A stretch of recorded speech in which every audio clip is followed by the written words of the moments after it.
Olá, bom dia Porto Santo, bom dia Madeira, bom dia continente português, bom dia Brasil, bom dia África, Austrália, Espanha, Estados Unidos, minha amiga Kelly que está indo trabalhar agora de manhã. Bom dia, que Deus abençoe o seu dia, que Deus abençoe o dia de todos nós, aqueles que vão trabalhar, aqueles que vão cultuar, que Deus esteja em nossas vidas, ok? Vamos iniciar esta manhã com o salmo, um dos salmos que eu mais gosto, um dos salmos que quase todo mundo conhece, quase todo mundo sabe de cor e salteado esses salmos, mas não tem intimidade com o salmo. Muitas vezes nós sabemos falar as coisas, mas não vivemos aquilo que falamos. E nós cristãos, é muito importante vivermos aquilo que falamos. Por isso que eu falo, quando nós subimos no púlpito, quando nós fazemos uma live, quando nós evangelizamos, quando nós testemunhamos, é preciso falar o que vivemos, porque senão somos mentirosos, né? Muitas vezes nós vemos na palavra, Jesus também já mencionou, eu não sei o endereço para variar, é que quando chegarmos no céu, quem é você? Eu sou a Rosa, mas eu não te conheço. Não me conhece, eu falei do Senhor, mas falaste mentira. Falaste engano, quiseste enganar. Não useis o nome do Senhor em vão. Muitas igrejas, muitos irmãos que têm revelações, que têm dons espirituais, que são batizados com o Espírito Santo, é uma bênção, é maravilhoso, é tão grandioso Deus falar conosco. É muito bom ouvir os sinais de Deus e poder dizer, Deus falou comigo, Deus testificou comigo. Mas que seja verdadeiro. Você falar isso para encher culto, você está mentindo. Muitas vezes as pessoas têm coragem de chegar no culto, de chegar em cima do púlpito, que é o altar do Senhor, apesar do altar do Senhor ser em nossos corações. Muitas vezes as pessoas falam, Deus me revelou, ou Deus falou comigo. Gente, isso é muito sério. É muito sério. Então é preciso ter verdadeiramente o Senhor como nosso pastor. Quando você tiver dúvida, às vezes acontece, eu tenho os dons espirituais, Deus muitas vezes me usa, muitas vezes Deus fala comigo, mas quando às vezes eu tenho dúvida, olha, eu senti no meu coração isso. Eu não sei se é de Deus, tomara que seja de Deus, eu senti no meu coração isso. Agora, quando às vezes a gente é mesmo impulsionado e Deus cobre, Deus revela uma, duas vezes, aí, olha, Deus mostrou, Deus revelou isso, né? Então, Deus confirma. Quando as coisas de Deus, Deus confirma. Há pouco tempo nós tivemos essa experiência. Deus mostrou para uma pessoa não fazer uma coisa e eu tive dúvidas, porque às vezes eu pensava nessa pessoa, então se calhar é a minha preocupação. E depois Deus mostrou para ela mesmo. Depois foi confirmado que Deus tinha mostrado para mim e para ela não fazer uma coisa. E essa pessoa fez. E por ela ter feito, hoje ela ainda está passando por uma luta por ter desobedecido. Então é melhor, às vezes, que Deus não mostre, porque aí nós não somos desobedientes, né? Porque muitas vezes nós pedimos, Deus, faça a tua vontade, Deus revela a tua vontade. Quando Deus fala e Deus revela, nós desobedecemos. Então nós estamos enganando, né? Então vamos fazer a vontade de Deus. Quando Deus falar com você, não tenha medo. Deus falou. Agora, quando você tiver dúvida, para que você não seja julgado, para que você não seja tido como mentiroso ou levantando o nome de Deus em vão, diz, olha, eu senti no meu coração isto. É interessante que a igreja que eu vivi no Brasil, nós temos muito, né, nossos cultos lá são todos direcionados, né? Todos direcionados. Eu sei que muitas vezes, muitas das revelações, as pessoas sentem, não são de Deus. Mas muitas vezes Deus mostra, e Deus revela, e Deus dá testemunho disso, e Deus prova isso. E eu tive muito essa experiência, nós éramos um grupo, e era eu, a Rita e a Nini, nós três, e nós três éramos muito usadas. E quando nós tínhamos dúvida, nós falamos, olha, eu senti isso. Agora, muitas vezes Deus mostrava até o nome da pessoa que iria ao culto. Então é maravilhoso viver a experiência de Deus, é maravilhoso saber que Deus está revelando o culto, que Deus está revelando a vontade dele, que Deus está mostrando a vontade dele. Então eu estou dando essa ênfase antes da palavra, porque esse texto é muito importante. Eu quero que esse texto vá ao seu encontro, eu quero que esse texto abranja, né, a sua vida de tal forma que você possa sentir, né, mesmo Deus falando ao seu coração, que você possa sentir Deus transformando a sua vida. Porque o Salmo 23, o primeiro verso do Salmo 23, é aquilo que eu disse, quase todos nós sabemos de cor, é tipo o Pai Nosso, né? Que ainda quero falar, eu quero ter uma mensagem sobre o Pai Nosso. Quem sabe até seja essa semana, eu estou sentindo no meu coração para termos uma mensagem sobre o Pai Nosso. E é maravilhoso, mas desde que seja feito do nosso coração, com a nossa mente ligada ao nosso coração ligado à nossa mente. Não pode ser só da nossa boca. O Salmo diz que as palavras da minha boca e a meditação do meu coração sejam gratos a ti. Então aqui o Senhor é o meu pastor e de nada terei falta, ou nada me faltará. Então, quando nós fazemos essa afirmação, quando eu digo que o Senhor é o meu pastor e de nada terei falta ou nada me faltará, eu tenho que dizer com toda a certeza deste mundo que nada me faltará. Eu tenho que ter toda a convicção deste mundo que nada me faltará. E quando Deus diz nada, é nada. Aí o que acontece com o crente? Quando o crente lê esse salmo, que é um salmo lindo, nada me faltará. Então eu vou ter comida, vou ter carro, vou ter roupa, vou ter família, vou ter alegria, vou ter festa, vou ter culto, vou ter louvor. Nada vai faltar na igreja, nós vamos ter obreiros, nós vamos ter músicos. Sim, não vai faltar nada disso. Mas o salmo diz que nada faltará. Não vai faltar luta, não vai faltar dificuldade, não vai faltar tribulação, porque você, para ter um pastor, para ter Deus como seu pastor, precisa ter experiência. E para você ter experiência, você precisa ter luta. Se você se converteu, está na igreja e não tem luta, você não tem experiência. E ter luta não é falar da vida dos outros. Ter luta não é brigar com as pessoas na igreja. Ter luta é você vencer o inimigo. É você vencer a prova. É você ser aprovado diante de Deus. Então, quando o salmista fala, Senhor, tu és o meu pastor e nada me faltará, é porque ele estava falando daquilo tudo que nós já vimos para trás. Tribulações, tristeza, angústia, depressão, perseguição, quase arrancando a cabeça dele, ele sendo levado a juiz, ele sendo inquirido pelo rei, né? Ele tendo já, igual ontem no Salmo 22, a revelação de que Jesus viria e morreria na cruz e sofreria pelos nossos pecados e pediria a Deus que tivesse misericórdia dele. Então o salmista, quando faz esse salmo, ele já tinha vivido toda a luta. Aliás, quando o salmista faz esse salmo, eu não sei, os salmos não têm sequências, então esse salmo pode ter feito já quase no final. Então, quando o salmista faz esse salmo, ele já viveu tanta experiência, tanta luta, que ele já chega perto de Deus e diz assim, ó Deus, tu és o meu pastor, e realmente nada me faltará, ou nada me tem feito falta, porque eu tive luta, eu tive dificuldade, eu tive vitória, eu tive tribulação e o Senhor me deu refrigério, o Senhor me livrou da morte, o Senhor livrou-me da garra dos passarinheiros. Então, basta esse versículo para nós ficarmos aqui 1 hora falando de Deus como nosso pastor. Como aquele que cuida da ovelha. Como aquele que deixa as 99 no aprisco e vai atrás de uma ovelha. Porque uma ovelha faz muita falta. Eu vejo pastores que têm igrejas cheias que dizem assim, é uma ovelha, não vai fazer falta, não fazia nada aqui mesmo na igreja. Toda ovelha faz falta. É como uma família que tem 5 filhos. Se morrer um filho, ele vai fazer falta. É como o pai e a mãe. Se morrer o pai ou a mãe, ele vai fazer falta. Todos nós fazemos falta para alguém. Nem que seja para uma pessoa.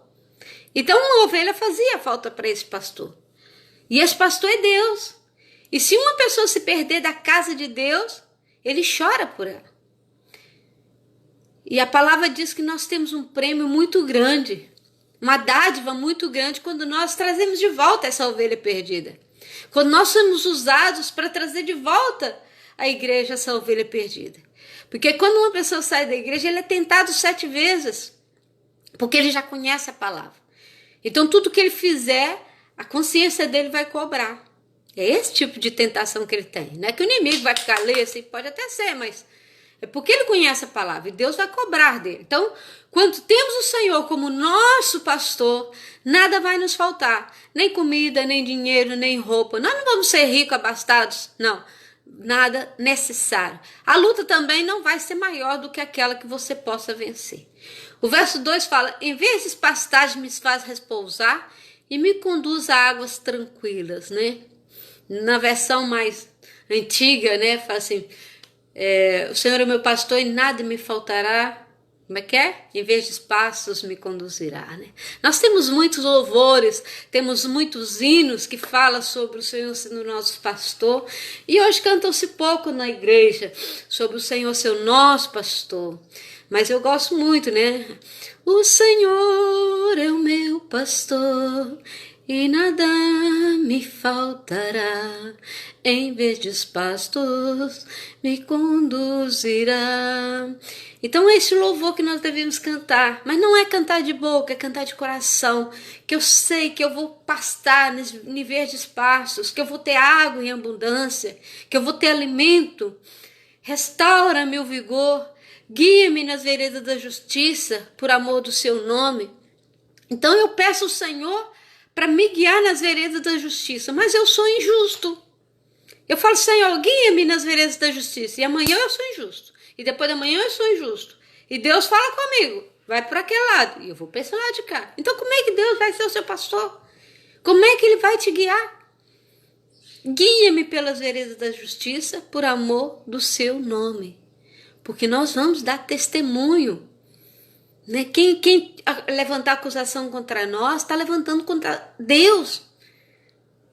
Então aqui o salmista fala, guie-me pelas veredas da justiça, porque eu sou justo. Então se alguém levantar contra mim, Deus vai provar que eu sou justo.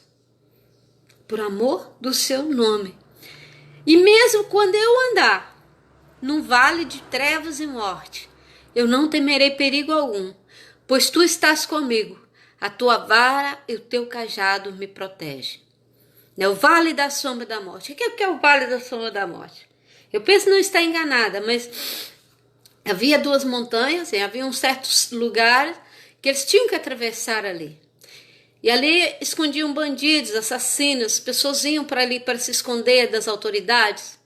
Então quem passava pelo vale da sombra da morte facilmente era atacado, era assaltado, era magoado, era morto. Então, às vezes, as pessoas juntavam em grupos para passar pelo vale da sombra da morte, como as ovelhas, né? Em grupos.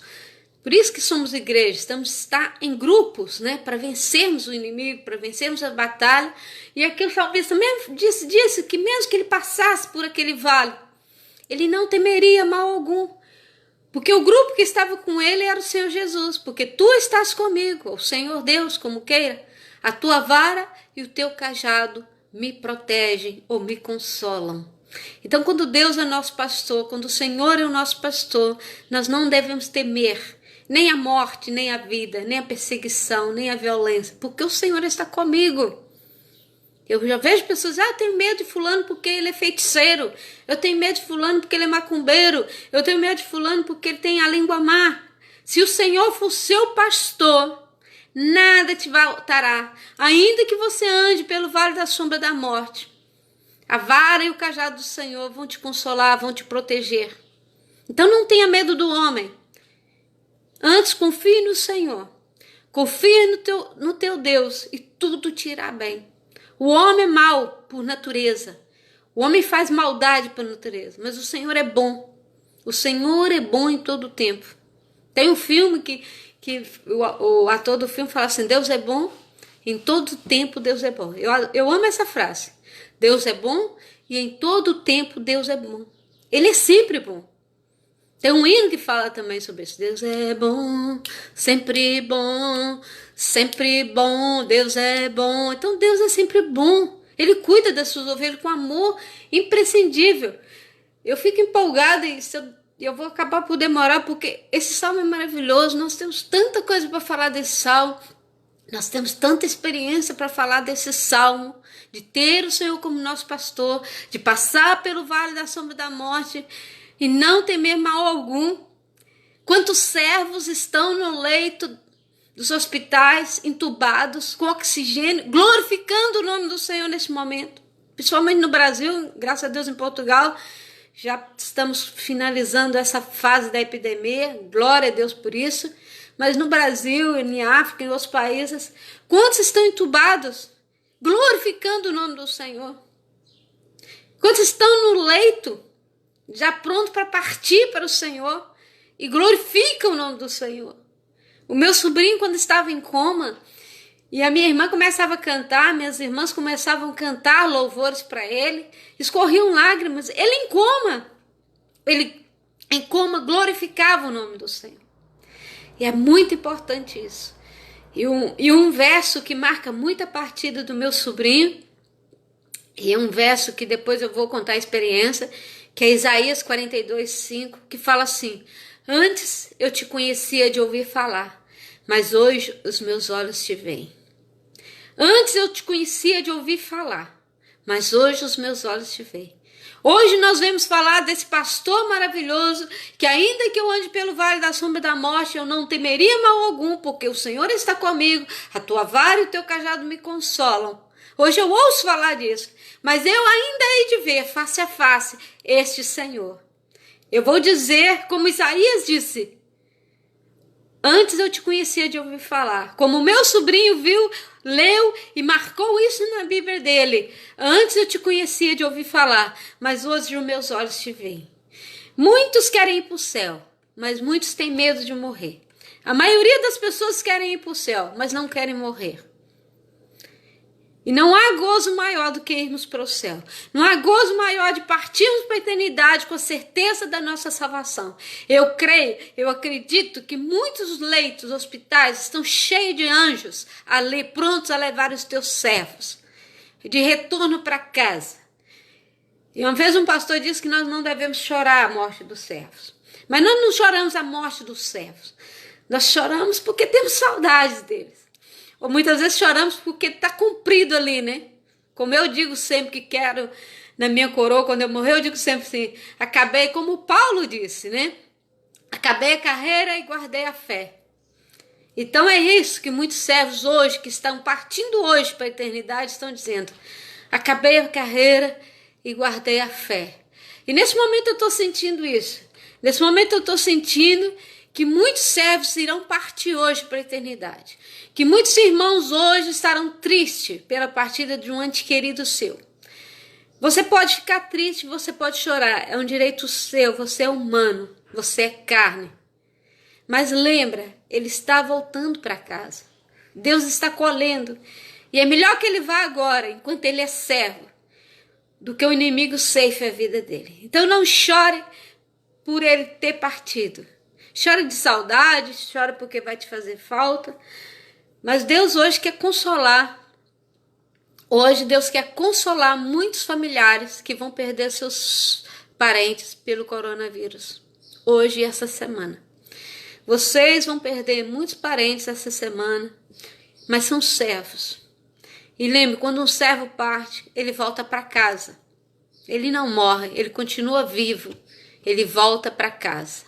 Aqui no verso 5 do capítulo 23 de Salmo diz assim: preparas um banquete perante mim, à vista dos meus inimigos. Tu me honras, ungindo a minha cabeça com óleo e fazendo transbordar o meu cálice. Né? Nós somos honrados. Quando nós passamos pelo vale da sombra da morte, quando somos perseguidos, quando o inimigo tenta contra nós e nós vencemos e nós temos vitória, a palavra diz assim: agora o Senhor me honra.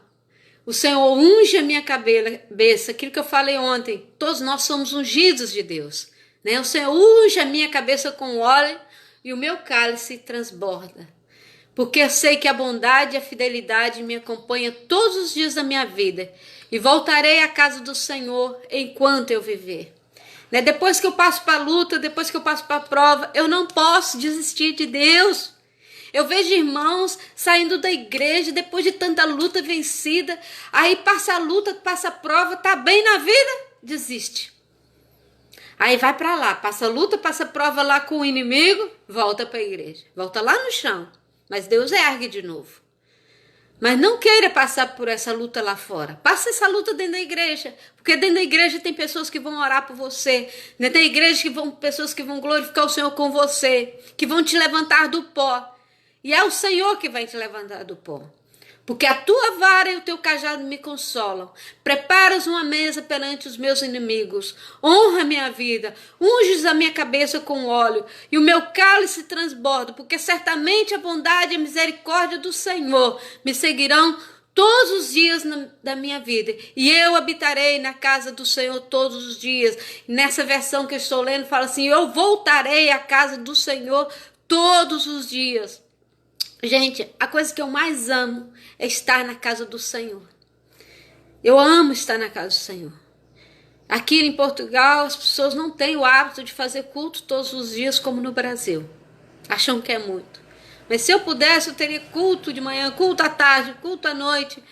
É tão bom, irmãos, é tão gostoso estar na casa do Senhor. É como você que saiu de casa para casar ou para estudar e quer voltar à casa do seu pai, da sua mãe, chega às férias, você quer comer aquela comidinha gostosa dos pais, quer aquele abraço dos pais. Assim estamos na casa do Senhor. É tão bom poder orar, poder glorificar, poder cantar, poder prestar um culto a Deus. Quantos queriam prestar um culto a Deus e não podem? Quantos hoje estão entubados e queriam dizer glória a Deus, aleluia, e não pode? Você tem sua boca, você tem sua voz? Diga aleluia, diga glória a Deus. Deus quer te visitar nessa manhã. Deus quer falar com você nessa manhã. Deus quer ser o seu pastor nessa manhã.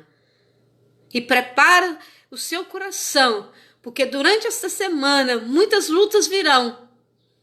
Você vai passar pelo vale da sombra da morte, mas o Senhor estará contigo. A vara e o cajado do Senhor vão te proteger, vão te guardar, vão te ungir. Esta é a promessa do Senhor. Esta é a bênção do Salmo 23. Tenha o Senhor como seu pastor. Honre o Senhor como seu pastor. Honre a igreja que você serve. Honra os líderes que você tem. Honre o pastor que você tem nessa terra. Honre o missionário. Honre os seus irmãos em Cristo. Honre o porteiro que está na porta. Honre aquele que limpa a casa do Senhor. Todos na casa do Senhor têm um trabalho. E todos devem ser honrados diante de Deus. Porque Deus escolheu cada um para um trabalho. E Deus te escolheu para ser a sua ovelha.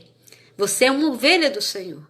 E mesmo que você passe pelo vale da sombra da morte, você não está sozinho. Você não está sozinho. Deus está contigo. Ok? Vamos orar? Senhor Deus, abençoa a tua igreja, abençoa os teus filhos, abençoa todas as tuas ovelhas. Seja, Senhor, o pastor dessas pessoas. Não deixe, Senhor, que elas passem sozinho pelo vale da sombra da morte. Senhor Deus, muitos dos teus servos partirão essa semana para a eternidade. Que eles partam tranquilos, que eles partam sem dores, que eles partam em paz, confiando na promessa de salvação. Conforta, Senhor, os familiares daqueles que passarão por essa luta, por essa tribulação, e opera uma grande bênção sobre as nossas vidas. Se for um dos nossos familiares, o Senhor venha trazer conforto, Senhor. Livra, Senhor, os nossos familiares dessa morte. Livra, Senhor, os teus servos, Senhor. Livra, Senhor, a tua igreja. E opera uma grande bênção sobre este domingo. Abençoa cada ouvinte dessa palavra. Fala aos seus corações em nome de Jesus. Amém. Que Deus te abençoe, que tenhamos um domingo abençoado. Você está convidado para daqui a pouco teremos o culto, às 10h30 teremos o culto na Igreja Assembleia de Deus Missão Porto Santo, na avenida principal, na estrada regional 120, número 218, né, perto do antigo Vigílio. Que Deus te abençoe, que traga paz. Jesus te ama, nossa mente amamos. Beijo no coração e até amanhã, se Deus quiser.